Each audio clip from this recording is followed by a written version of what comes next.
Hello, Gemini, and welcome to Indigo Rising Tarot. Thank you so much for joining me today, and I hope you're having a great day. This will be your weekly reading for the week of February 22nd through the 28th. And during that time, we have a waxing crescent moon, and that's a time of heightened senses, a good time for us to work on those things that we've just started during the new moon, during the new cycle. And then we move into the first quarter moon, and that can be on the 24th, 25th, kind of depending on where you are.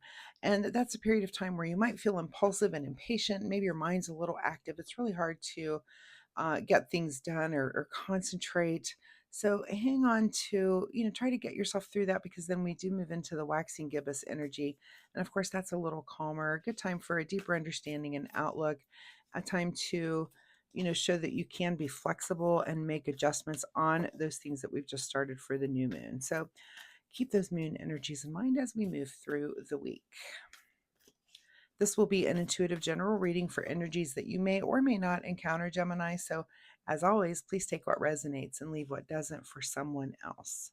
And your overall message for this reading: a win-win outcome is forecast. Okay, so everybody wins. That's never a bad thing, right?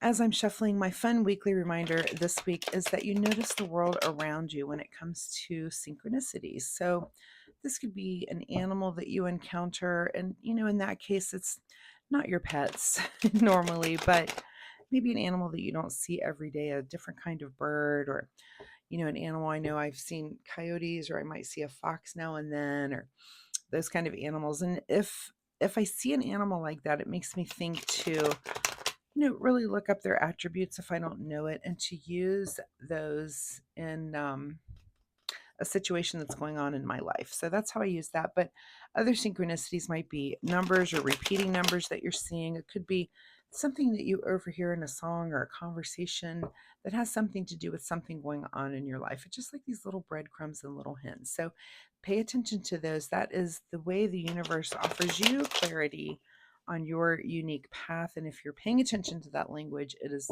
ever present. So that is my fun weekly reminder for you. And let's get into this reading. So, Gemini, February 22nd through the 28th, a win-win outcome is forecast. And your overall present energy right now is the Empress, which I've now seen in every reading so far. So that's kind of crazy. Great overall energy. She is our creative mother. She is the one that is bountiful. A lot of times she could be the card of pregnancy, and if not actual physical pregnancy, about making decisions that affect things long term. So, you might be changing the way, might be making a change in your life that's going to be a good long-term change for you, and just really making the commitment. And can you make that commitment? This could be any number of things that you might be entering into some creative project for something. You might be taking on a new exercise plan or starting a diet. So the Empress is like, you can do it long term, and she's kind of there in that kind of energy so that you can see those results through long term. Your current situation right now, Gemini, is the Five of Swords. So, you could be dealing with something that were maybe words that were said. Sometimes this can be a card of hurt feelings. If you look at it, imagine this person is throwing these swords at these other people. They don't look too happy. This one looks like they're crying back there. People are walking away, and this guy's like, "What? I just said the thing that needed to be said." Sometimes saying nothing is better than saying something. So just maybe careful with your words a little bit this week. At the root of your situation is, running away with more swords. Maybe just lots of thoughts, lots of feelings, lots of things going on. This is a card of cunning and craftiness. This can also be a card of theft or hidden agenda. So if that's at the root of something, of course, pay attention to that. But I see this also, it's air energy. So it's a card of communication. And this is about having lots of thoughts, and in this case, seven, but only saying two of them, and maybe running off and really just kind of poker face, not showing your whole being, but only showing a little bit or saying a couple of the things that are really on your mind. So, what is just behind you this week is the High Priestess. So, maybe you're coming into this with some sort of intuition or something that something of the night, or the high priestess is about, you know, paying attention to synchronicities, also paying attention to dreams or just things that you're feeling and that on some level, like it's intuitive, but that are true in some reasons. So there's something about that that's coming in and maybe making you rethink. And it might be just be thinking how you communicate. With these two cards of communication, you may be thinking, you know what, intuitively, I really need to take a look at how I communicate and maybe make a change and make that change long term. What's on your mind this week? Is feeling a little bit of an outsider here with the Five of Pentacles.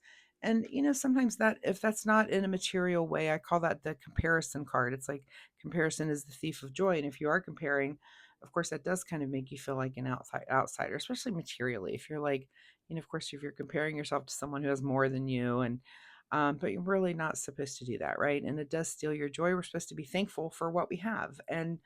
But there's some reason it's on your mind to be feeling a little bit like an outsider. I will say we also have 2 5s, so look up angel number 55 and see if that has any bearing on any situation for you this week.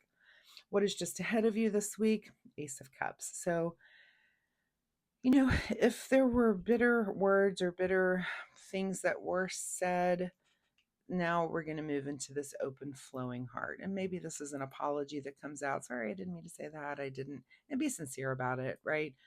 So if there was some kind of conflict through your week, just make sure that you eventually get to this apology. um and usually that's just a miscommunication. If you're communicating something, it doesn't come across the right way, it might just hurt feelings. But sometimes if you just recognize that, you can stop and make those adjustments with an open heart. In your advice position is the Death card. So, this may change you. This is about letting something go. This is letting maybe an old part of you go that was communicating this way. And you're going to maybe just take a turn and make a long term commitment, like I said, with this Empress. Well, anytime you have something new coming in, you do have the Death card, or, any 10. That's the ending of something, because you can't do new beginnings without some sort of ending. So if this just means an ending of an old way, or an old way of thinking, or old way of being for you, so that you can make room for that fresh start and move on to make a commitment to be better about something in the future. What is beyond your control this week is the Four of Cups, which is feeling a little bit dissatisfied with what the universe is bringing you. So, there may be something, and maybe it's this cup. Maybe you're just not even satisfied with that. I don't know. Maybe you want to do more, not less, right? But it's kind of beyond your control, that something's kind of under your skin a little bit this week. So you're going to have to manage and see what that might be. What is your secret desire? Or what are you trying to avoid? Is the Star card. So the Star card is about direction and guidance. It's about being on course. And is that your secret desire, to be on course? I would certainly hope so, but are you kind of fighting it? So that's where the trying to avoid it would be. There might be something that just seems so obvious, but you are still fighting it. It seems so obvious to take that direction and run with it. And, it's almost like, they say it's written in the stars that this thing happens. Well, and sometimes it's written in the stars and you're still avoiding it and not doing the thing. So you need to ask yourself that question. That's kind of your big question of the week. In your outcome position is the Six of Swords. So you get to the end of the week and you're thinking about your future and you are moving along in calm waters. Maybe you do decide to take a look at this open heart, like I said, with an apology. Let's let go of being a certain way. And it looks like it for you, it has to do with communication. So you might just need to be learning how to be a better communicator. You might just be mincing words and not being very clear and direct, or maybe you just said things that do deserve an apology. So what is hidden from you this week, Gemini? King of Wands. So this would be knowledge in the passion realm, knowledge of what really drives you, what lights a fire under you. And maybe that's just kind of forgotten for you this week. And it could be at the crux of all of this. It's why your communications aren't clear. You've just kind of forgotten something. So is there some passion or some fire there that you've forgotten that allows you to communicate in this maybe negative way? And that you are deciding you need to make that change. So that's very interesting, I believe. Let's get you a final message here from the Soul Oracle deck. A final word here for Gemini. Your overall card, it did say a win-win outcome is forecast. So I'm going to say that this is you moving kind of happily into your next week. I think I think you do take the time to stop and clear all of this up. All right. Soul Oracle deck says for a Gemini, retreat. Okay. That sounds like an apology to me. A little bit. Retreat. Back down a little. Maybe is it that important? What do they say is if this has something to do with the relationship, they say what is it better to be right or to be happy? So that kind of comes to mind, maybe retreat, maybe being happy is better than being right in this case. So, all right, what does Gemini need to do in the way of self-care this week? Self-care for Gemini, and the card you get is the card called Mind.